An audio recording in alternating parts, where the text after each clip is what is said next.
안녕하세요. 커피앤톡입니다. 오늘도 와주셔서 감사드리고요. 바로 사연 읽어보겠습니다. 안녕하세요. 저는 올해로 결혼 3년 차가 되어가는 평범한 여성입니다. 우리 부부는 정말 남들이 부러워하는 부부 생활을 즐기고 있어요. 보통은 3년이 되어가면 신혼의 기운이 없어진다고 하는데 우리 부부는 아직도 신혼 같은 생활을 즐기고 있거든요. 남편과 시부모는 정말이지 인자하고 성격도 좋고 거짓말을 하지 않는 사람들이에요. 이 이야기를 듣다 보면 어떻게 이런 남편과 만나게 되었는지 정말 궁금하실 거예요. 사실 남편과의 만남은 다른 사람들과 다르지 않습니다. 아는 동생에 의해서 우연히 남편과 만나게 되었고, 그것이 연이 되어 지금은 결혼까지 꼴이 나게 되었거든요. 제가 남편을 만나기 전에는 정말 회사 일을 열심히 하는 직장인이었어요. 그러다가 하루는 동생이 연락을 받았죠. 언니, 오늘 오랜만에 술 한잔 어때요? 네가 어쩐 일이야? 대뜸 술 이야기나 하고. 무슨 꿍꿍이가 있는 건 아니지? 수상해. 평소에도 친하게 지내던 동생이라 갑자기 술을 먹자고 하는 게 여간 수상한 것이 아니었죠. 그래서 동생에게 신문을 했고, 동생은 그제야 제게 터놓고 이야기하더군요. 아유, 언니는 너무 눈치가 좋아. 한 번은 그냥 넘어가 줄 수도 있잖아요. 사실은 주변에서 아는 사람이 언니 사진을 보더니 사람이 너무 좋아 보인다고 어찌나 나한테 압박을 주는지. 사실 회사에서 같이 일하다가 친해져서 오빠 동생 하는 사이거든요. 그런데 한 번만 제발 소개해달라고 자꾸 나를 달달 볶잖아. 그래서 가볍게 자리 한번 마련해 보려고 언니한테 전화했지. 친한 동생은 평소에도 밝은 성격으로 주변 사람들과 금방 친해지는 소위 말하는 인싸였거든요. 그런 동생이 아는 사람이 저를 보고 너무나 마음에 든다고 소개를 시켜달라고 했다는 겁니다. 사실 여자라면 자기가 좋다는 사람이 제발 소개를 시켜달라고 한다는데 어찌 안 좋아할 수 있겠어요? 그래서 저도 동생의 제의를 흔쾌히 수락했죠. 좋아. 그럼 네가 말한 날짜에 한번 만나는 볼게. 잘 될지는 아무도 모르는 거니까 나중에 나한테 와서 따지지 말기다. 그렇게 남편과 소개팅을 하게 되었어요. 그런데 남편의 성격이 너무나 좋은 거예요. 지금까지 만나왔던 사람들 중에 단연 으뜸이었죠. 남편은 세 번째 만남에서 저에게 고백을 했답니다. 이렇게 만나게 된 지도 벌써 세 번째네요. 저희 나이도 있는데 결혼을 전제로 한번 사귀어 보겠어요? 너무 부담스러우시면 결혼까지는 아니더라도 꼭 저와 교제를 해주셨으면 좋겠어요. 몇 번 만나지도 않았는데 어떻게 사람을 판단하냐고 생각하실지 모르겠지만 저는 당신이 정말 좋은 사람이라고 생각합니다. 좋아합니다. 저와 사귀어 주세요. 남편의 열렬한 고백에 살짝 수줍음도 느껴졌지만 이 나이에 저렇게 풋풋한 고백을 하는 사람이라면 한 번은 사귀어도 좋지 않을까 생각했던 것 같아요. 당시에는 결혼까지 생각은 안 했지만 어쩌다 보니 이렇게 결혼도 했고요. 이렇게 사이가 좋은 부부였지만 우리 부부도 문제가 없던 것은 아니었죠. 30대 중반이라는 적지 않은 나이에 결혼을 해서 그런지 아이가 빨리 들어서지를 않았거든요. 요즘 사람들은 아이 없이도 잘 지낸다지만 저는 꼭 아이를 가지고 싶은 사람이었어요. 신혼부터 열심히 노력했지만 결혼 2년이 다 되어 가는데도 소식은 들리지 않았어요. 그래서 남편과 저도 많이 고민을 했었고요. 그때는 정말 시험관이라도 해볼까? 난임센터를 방문해서 검사를 받아볼까? 별의별 생각을 다 했던 것 같네요. 그러다가 남편이 이렇게 이야기를 하더군요. 여보, 너무 급하게 생각하지 말자. 우리 아직까지는 한참 젊어. 너무 아이에 대한 부담감을 가지지 말기로 해. 살다 보면 언젠가는 생기겠지. 요즘에는 40대도 아이를 많이 낳고 사는 세상이잖아. 아이에 대한 스트레스로 살아가던 제게 남편의 한마디는 정말로 많은 위로가 되어 주었어요. 그래서 남편의 말대로 아이에 대한 스트레스가 없이 살려고 노력했죠. 역시나 스트레스가 만병의 근원이라는 말처럼 편안한 마음을 가지고 생활을 하니 아이가 생기더군요. 그것도 남편이 저에게 저 말을 한 지 얼마 지나지 않아서요. 넉넉하진 않아도 먹고 살 만한 살림에 좋은 남편, 아이까지 생기니 너무나 행복했습니다. 하지만 이 행복은 그렇게 길게 가지는 않았죠.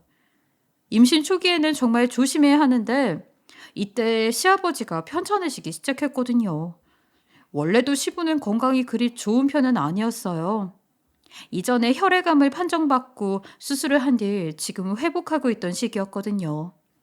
그런데 그 암이 재발하고 말았죠. 그렇게 아슬아슬한 임신 초기를 지나서 안정기에 들어섰을 즈음 충격적인 소식을 또 한 번 듣게 되었어요. 다름 아닌 시부의 암이 온몸에 전이가 된 상태라는 것이었어요. 암은 전이만 없으면 고칠 수 있는 병이지만 아직도 전이가 된 후에 살아남는 확률은 얼마 되지 않는다고 병원에서 이야기를 하더군요. 그래서 저는 무거운 몸이라도 아픈 시부의 곁에서 시모와 함께 열심히 시부를 돌봐드렸어요. 그렇게 임신 막달이 다 되어갔고 시부의 건강은 오늘내일 했죠. 그러다 결국은 돌아가셨고요.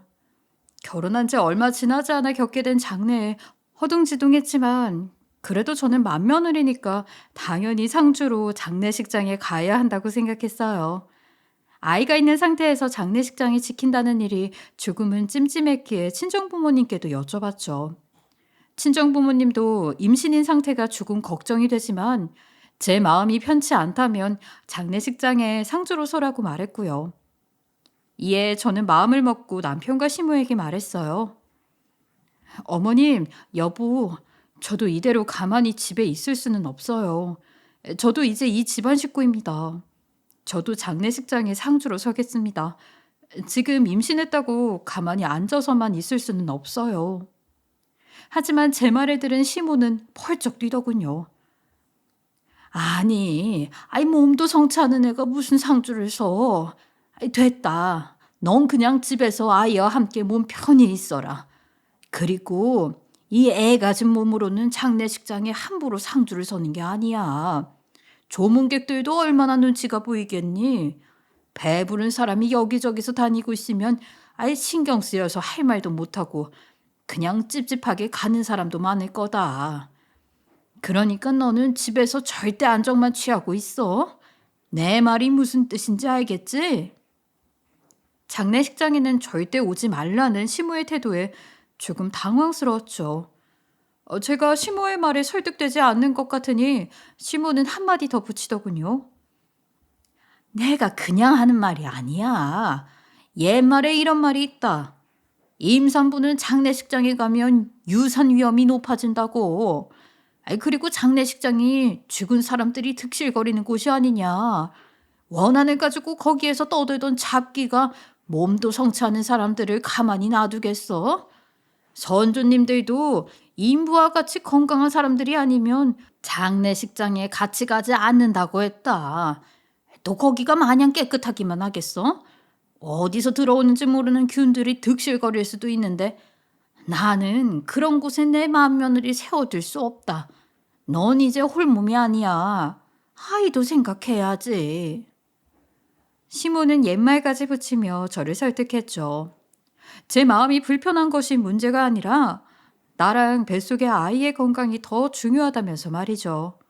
지금 간 네 시아버지도 네 마음을 충분히 이해할 거다. 그 양반은 그렇게 속 좁은 사람이 아니야. 그러니까 아이 잘 낳고 나서 우리가 자리를 잘 만들어 놓을 테니 그때 같이 인사하자꾸나. 마지막까지 시모는 돌아가신 시부도 저를 이해할 거라며 절대 장례식장에 오지 말라고 했어요. 남편도 시모의 말이 맞다고 옆에서 거들었고요. 맞아. 여보가 건강하게 아이를 낳는 게 중요하지. 홀몸도 아닌데 어디 장례식장 같은 곳에 있으려고 그래. 이때는 어른 말씀 듣는 게 좋다고 생각해. 그러니까 너무 신경 쓰지 말고 집에서 마음 편히 기다리고 있어요. 나랑 엄마가 마지막까지 잘 보내드릴게. 저는 남편까지 이렇게 말하니 가겠다고 말하기가 좀 그렇더라고요. 그래서 친정 부모님께도 다시 일이 이렇게 되었다고 말해드렸어요.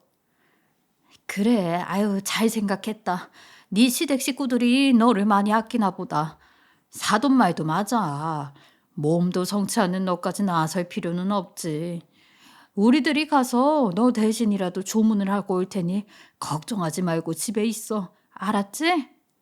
그렇게 저는 장례식 첫날까지 집에서 몸조리하며 지냈어요. 그런데 시부의 장례식장에 다녀온 친정 부모님은 조심스레 제게 말을 건네더군요. 너희 시댁이 평소에 남들과 사이가 좋지 않니? 갔다 왔는데 좋은 객도 많이 었고 무엇보다 장례식이 너무 초라하더구나. 평소에 집이 많이 힘든가? 가끔 사돈이나 사돈 어른을 만났을 때 그런 기색은 보이지 않았는데. 혹시나 우리한테 뭐 말 못하는 사정이라도 있는 거니? 친정 부모님의 말은 제게 충격적이었어요. 우리 부부는 시부의 장례도 제대로 못 준비할 만큼 모자라지 않거든요. 친정 부모님의 말을 듣고는 제 마음은 편치 않았어요. 계속 마음 한켠이 불편해서 주변에 저와 비슷한 상황을 겪은 친구에게 전화를 걸어 물어봤죠. 오랜만이지? 다름이 아니라 저번에 너 임신했을 때 장례식장에서 상주로 있었잖아. 그 너희 집에 어르신 돌아가셨을 땐가? 그때 혹시 너도 시댁에서 장례식장 가지 말라고 상주로 서면 임신에 무슨 영향이 올지 모른다는 소리 같은 거 들었어? 내가 이번에 시어머니가 자꾸 말려서 시아버지 장례식장도 못 가고 지금 집에 있거든. 그런데 영 마음이 편치 않아서. 제 갑작스러운 물음에 친구도 놀랐는지 이렇게 답해주더군요. 응? 아니야. 요즘 세상에 누가 그런 말을 믿니? 나는 할머니 돌아가셨을 때 장례식장에서 일 다 했어. 가족이니까 당연히 상주로 인사도 했었고. 심지어 발이 나고 산소까지 같이 갔었는데 네가 말한 대로라면 우리 애가 병들고 태어나지도 못했어야 한다는 거 아니야? 그러기에 우리 애는 3살인데도 잘 크고 있잖아. 너도 저번에 봐놓고 무슨 소리 하는 거야? 그거 그냥 어른들이 미신을 너무 믿어서 그래. 임산부가 장례식장 가도 아무런 상관없어. 네가 그렇게 신경 쓰이면 뭐 입구에서 인사만 올리고 집에 가던지. 친구의 말을 생각해보니 아이가 무럭무럭 잘 자라고 있던 것이 생각나더군요. 저는 친구에게 고맙다고 인사하고 내일 한번 가보자고 다짐을 했어요. 이렇게 마음 불편하게 있지 말고 가서 인사라도 하고 오자 싶었죠. 그래도 그렇게 말린 남편과 시모가 알면 못 오게 말릴까 싶어서 몰래 가기로 마음먹었습니다. 장례식장 이틀째 되는 아침, 저는 나갈 채비를 마치고 집을 나섰어요.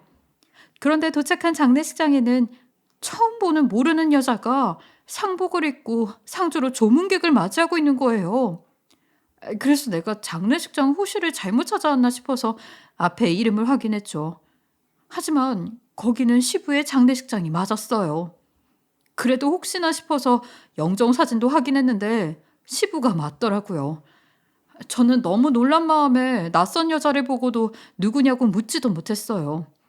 전 그녀를 뒤로 하고 로비로 도망치듯 나와서 소파에 앉아서 잠시 숨을 고르고 있었죠.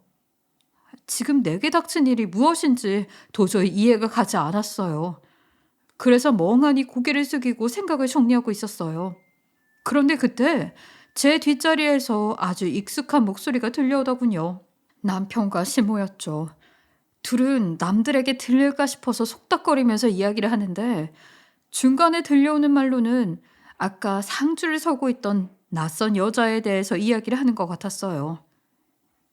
야, 저 계집애는 언제 다시 감옥으로 들어간다고 하더냐? 저것 때문에 네 마누라도 못 불렀잖아. 저건 눈치도 없니? 어떻게 우리가 모르게 여기를 와서 저리 상주라고 서 있을 수 있어? 미리 소식을 못 들었으면 네 마누라가 봤을 거다. 정말 네 마누라 못 오게 얼마나 진땀을 뺐었냐?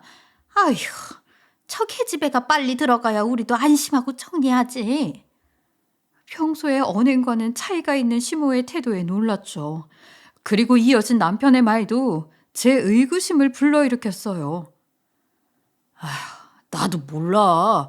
죄 지어서 수감됐다는 사람이 이렇게 쉽게 장례식에 올 수 있을지? 누가 상상이나 했겠어. 나도 몰랐지.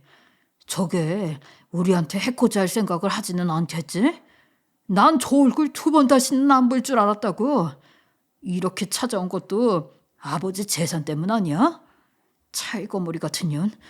혹시 아버지 재산의 반으로 나누자는 어이없는 소리를 하진 않겠지?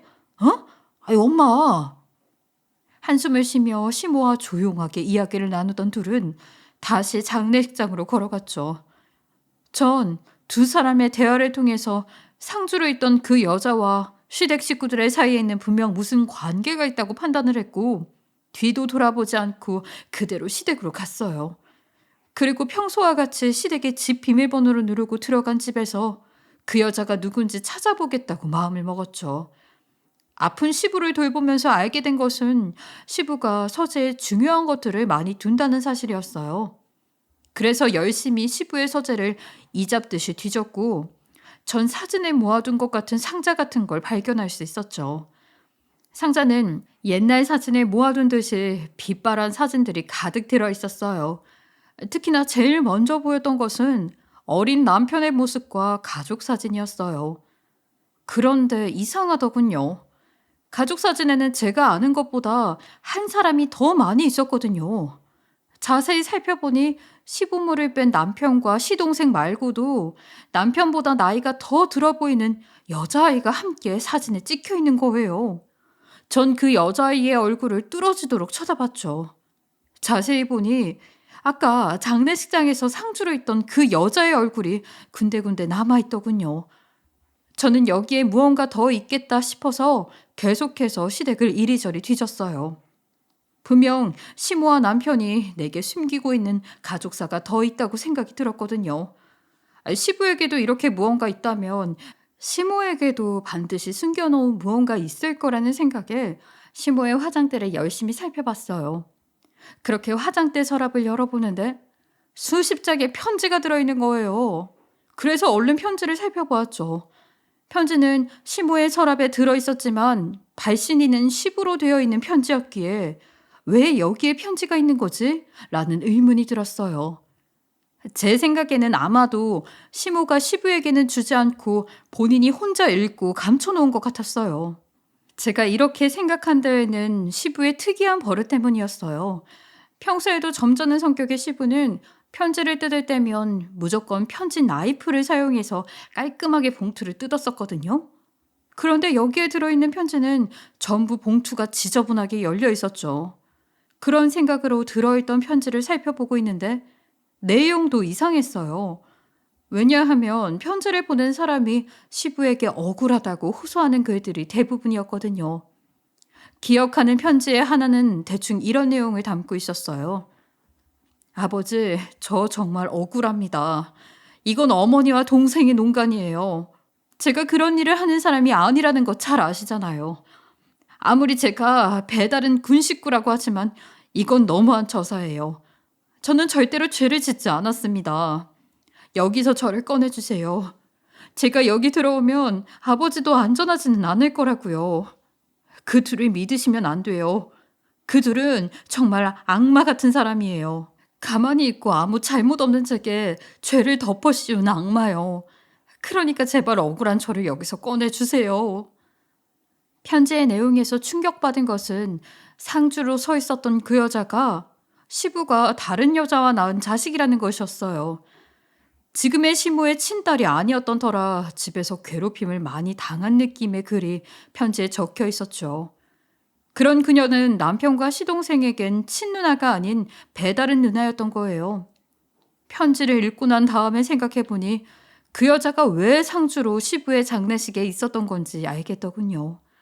전 이 사실들을 모두 종합해서 시부의 장례가 끝난 뒤 그 여자를 찾아가기로 마음먹었습니다. 대체 시댁 식구들이 당신에게 어떤 부당한 대우를 했는지, 혹시 내가 모르는 비밀이 있는지 알아보기 위해서요. 그 여자는 교도소에 수감되어 있다고 했으니 면회를 가기만 하면 된다고 생각했죠. 저는 편지에 적혀있던 주소의 교도소로 가서 면회를 신청했고, 건너편에서 나오는 여자는 상주로 서 있던 그 여자가 맞았어요. 그 여자는 저를 아는 눈치더군요. 그리고 의자에 앉으면서 왜 왔는지 다 알겠다는 표정을 짓고 있었죠. 제가 여기 왜 왔는지 알 거라고 생각해요. 저희 남편과 시어머님은 제게 사실을 얘기해 줄 생각이 없으신 것 같아서 이렇게 직접 찾아오게 되었네요. 갑작스럽게 찾아온 점은 죄송해요. 하지만 제게 진실을 말해 주었으면 해서 이렇게 왔습니다. 제 말에 생각을 정리하고 있는지 잠시 동안 침묵하던 그녀는 이내 입을 열었어요. 결국은 당신도 알게 되었군요. 대충 어떻게 된 일인지 알고 계신 것 같은데, 맞아요. 저는 지금 당신이 알고 있는 시어머니라는 사람의 친자식이 아닙니다. 그리고 그 사람이 낳은 자식들과는 다른 어머니를 두고 있죠. 그녀의 입에서 나온 것은 제가 유추한 대로더군요. 그녀는 시모의 친자녀가 아니었고 남편과는 배다른 형제라는 것을요. 제 어머니는 생각보다 여린 여자라 저를 그 집에 놔두고 도망가셨어요. 저는 그 집에서 아버지가 결혼한 새어머니라는 사람과 함께 지낼 수밖에 없었죠. 그런데 어머니는 제가 지독히도 싫었던 모양이에요. 제가 뭘 잘못했는지는 모르겠지만요. 어머니는 제가 어릴 적부터 유독 저를 괴롭혔어요. 지금 생각하면 아버지가 저를 큰딸이라고 좋아하는 것이 싫었던 것 같아요.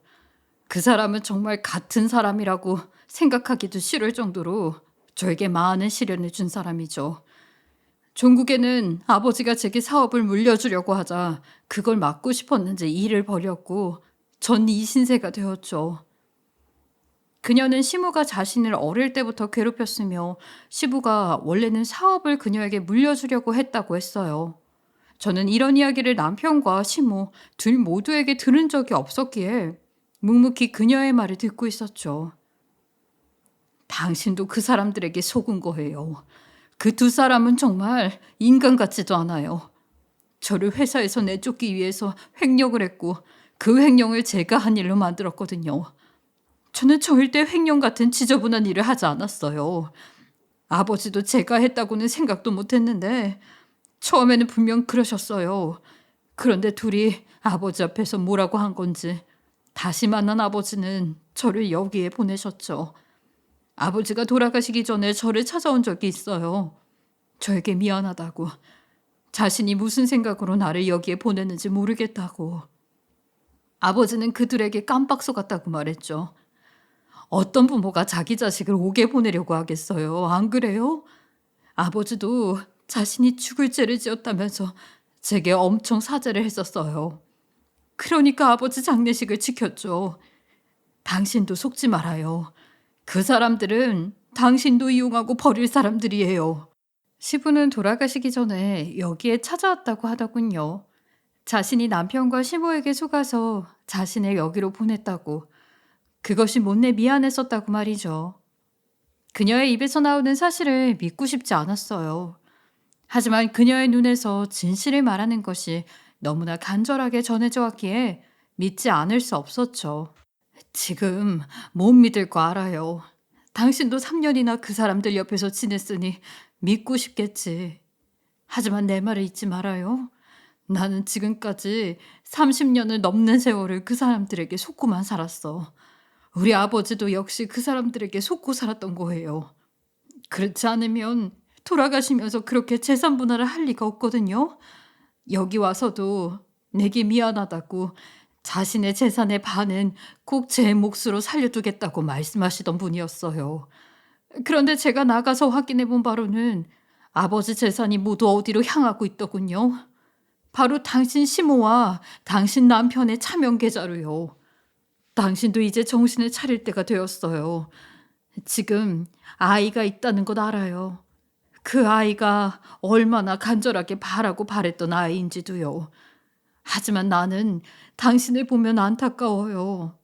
나 같은 사람이 또 당하고 있구나 싶거든요. 30년이 넘는 자신의 세월 동안 시댁에서 당하고 살았다며 억울함을 토하는 그녀의 말에 저는 어떤 말도 할 수 없었어요. 그저 그녀의 말을 듣고 있는 것밖에는요. 당신도 어렴풋이 느끼고는 있었을 텐데요.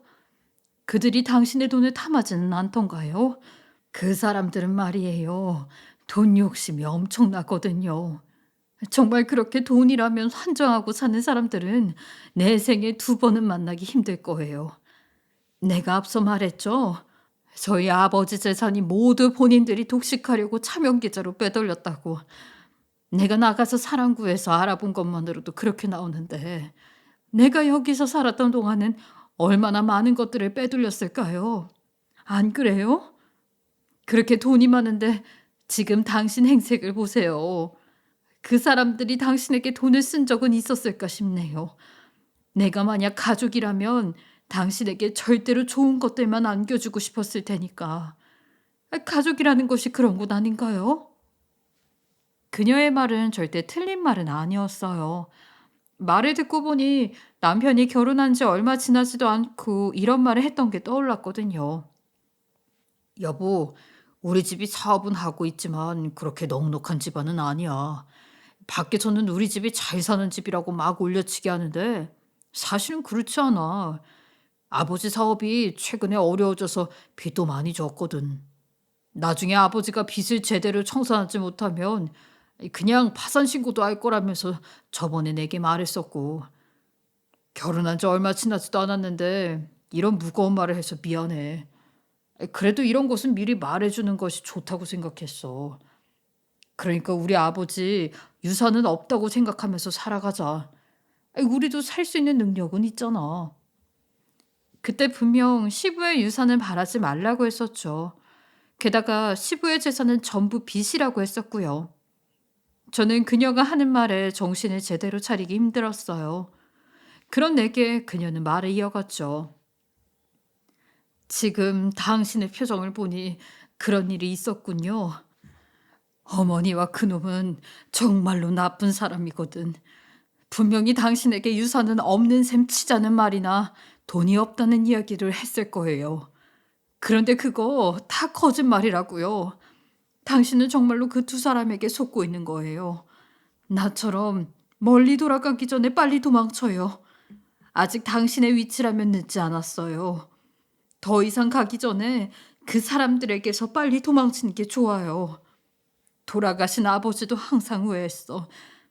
그러니 나도 이렇게 말하는 거예요. 아버지를 살뜰하게 모셨던 당신만큼은 제대로 된 삶을 살길 바라서요. 그녀는 제게도 시무와 남편을 떠나야 한다며 다시 교도소 내로 들어갈 때까지 소리쳤어요. 저는 이 모든 사실을 알게 된 것이 너무나 충격적이었죠. 시부에게는 많지는 않지만 그래도 사업을 하셨던 가락에 있어서 재산이 꽤 있던 것으로 저도 알고 있었거든요. 그런데 그걸 나한테는 말하지 않고 몰래 자기들만 돈을 챙기려고 했던 거예요. 전 그녀가 나가기 직전에 했던 말이 계속 생각났어요. 내가 마지막으로 해줄 수 있는 말은 그 둘에게서 빨리 도망치라는 것뿐이에요. 내가 하는 말이 정의심스럽거든. 당신 남편의 컴퓨터를 살펴봐요. 그 녀석은 정말 한결같은 놈이라서 항상 일을 벌인 다음에는 꼭 컴퓨터에 그걸 정리해 놓더라고요. 바보 같은 놈이지. 난 항상 그런 놈에게 자료를 넘기지 말라고 했었는데 말이에요. 아무튼 의심이 간다면 당신의 남편 컴퓨터를 기억해요. 내가 그 컴퓨터 비밀번호도 적어서 줄 테니 내 말 명심해요. 그 녀석과 어머니는 절대 좋은 사람들이 아니에요. 저는 시모와 남편의 진짜 얼굴을 알고서 충격을 먹었고 시부의 친딸인 그녀의 말을 토대로 남편의 컴퓨터를 몰래 보기로 마음먹었어요. 그리고 남편의 컴퓨터를 몰래 뒤져본 날에는 정말 말할 수 없는 충격을 느꼈어요. 이때까지 있는 차명 계좌와 횡령 등 다양한 일들의 증거들이 들어있는 것은 물론 켜져 있던 메신저에는 입에 담기도 힘든 내용들이 있었거든요. 메신저의 글들만 봐도 남편이 얼마나 쓰레기 같은 사람인지 알 수 있었죠. 남편의 메신저에는 정말 입에도 담기 힘든 욕들이 있었어요. 그 욕의 대상은 다름 아닌 저였고 우리 친정 부모님의 욕까지 적혀 있기에 너무나 화가 났죠. 그도 분명 아이를 원한다고 다정하게 말했는데 메신저에 있는 저는 마치 임신에 환장한 사람으로 적혀 있었어요. 그리고 저와 결혼한 것을 후회하는 듯한 글이 써져 있었고요. 또 다른 글에는 이렇게 적혀 있었어요. 아니, 마누라라는 사람이 내가 하고 싶다는 것도 좀 해주고 그래야 하는 거 아니야? 자기는 맨날 이게 좋다 저게 좋다 하면서 나한테는 하고 싶다는 것을 한 번도 허락을 안 해주더라. 너희도 그래? 그것 좀 하고 싶다고 얼마나 사람을 못같이 보던지. 정말 이런 거랑 살비비면서 산다는 게 너무 짜증난다. 애 하나 놓고 나면 엄마 눈치 안 보이고 바로 버릴 수 있는데. 얼른 사용하고 버려야지 원. 남편이 간혹 청해오던 요구를 제대로 받아들이지 않았다는 것만으로도 저는 못된 사람이 되어 있었고요. 게다가 저는 아이 하나를 놓고 버리겠다는 말이 당당히 써져 있더군요. 마지막은 더 가관이었죠. 참, 얘 정말 이용해 먹기 좋은 게 뭔 줄 알아? 생각보다 일을 잘해. 어디서 돈을 벌어오는지 모르겠는데 꾸역꾸역 일을 해서 돈을 가져오더라고.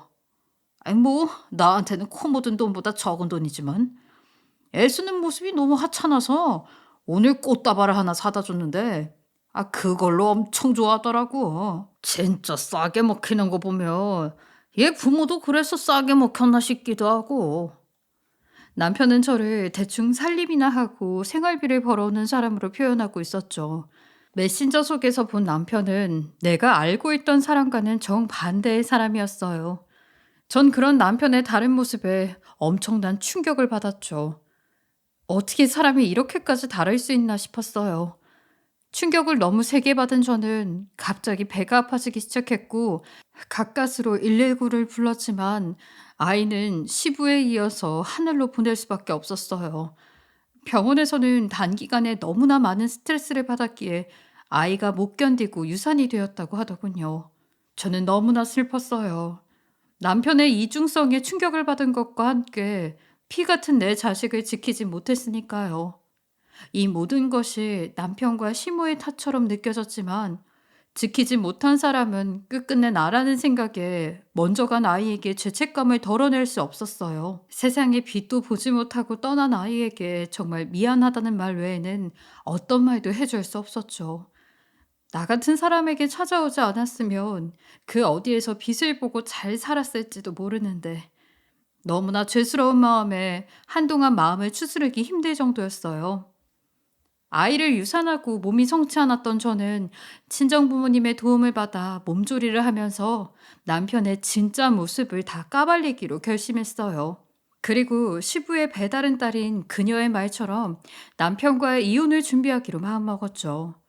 처음 이혼을 하기 위해서 남편의 모습에 대한 증거를 남편에게 보내니 시치미를 떼더군요. 자기는 이런 짓을 한 적이 없다면서 극구 부인했죠.